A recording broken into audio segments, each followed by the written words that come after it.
একটি পবিত্র বন্ধন, যে বন্ধনের ভিত্তি হওয়ার কথা ভালোবাসা, সম্মান ও বিশ্বাস।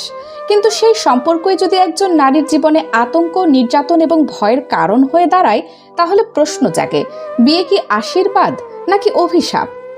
এমনই এক অভিযোগ উঠেছে রাজধানীর মিরপুর 12 নম্বর কুর্মিটোলা ক্যাম্প এলাকার বিহারি মসজিদের পেছনে বসবাসকারী নুজহাত ফাতেমা মুন্নির পক্ষ থেকে।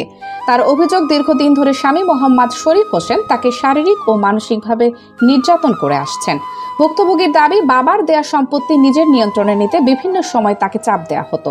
সম্পত্তি বিক্রি করে মোটরসাইকেল কিনে দেওয়ার জন্য জোর করা হয় বলে অভিযোগ করেন তিনি। কিন্তু এতে রাজি না হওয়ায় তার উপর নেমে আসে নির্মম নির্যাতন। মুন্নির ভাষ্য অনুযায়ী সর্বশেষ বাসার ভেতরে লোহার পাইপ দিয়ে তাকে আঘাত করা হয়। গুরুতর আহত হয়ে তিনি অচেতন হয়ে পড়েন। পরে পরিবারের সদস্যরা তাকে উদ্ধার করে হাসপাতালে ভর্তি করেন। শুধু এবারই নয়, এর আগেও টাকার জন্য তাকে মারধর করা হয়েছিল বলে অভিযোগ করেন তিনি। সেই নির্যাতনের ফলে তার পা ভেঙে গিয়েছিল বলেও জানান। তবে সংসার টিকিয়ে রাখার আশায় এতদিন বিষয়টি প্রকাশ করেননি। ভুক্তভোগীর স্বজনদের অভিযোগ, নিয়মিত শারীরিক নির্যাতনের পাশাপাশি তাকে ছাদ থেকে ফেলে দেওয়া এবং প্রাণনাশের হুমকিও দেওয়া হতো। তাদের দাবি, মূলত সম্পত্তি দখলের উদ্দেশ্যেই এসব নির্যাতনের ঘটনা ঘটেছে। অন্যদিকে অভিযুক্ত শরীফ হোসেনের পরিবারের সঙ্গে যোগাযোগ করা হলে তারা জানান, যদি শরীফ দোষী প্রমাণিত হন তাহলে আইন অনুযায়ী তার শাস্তি হওয়া উচিত।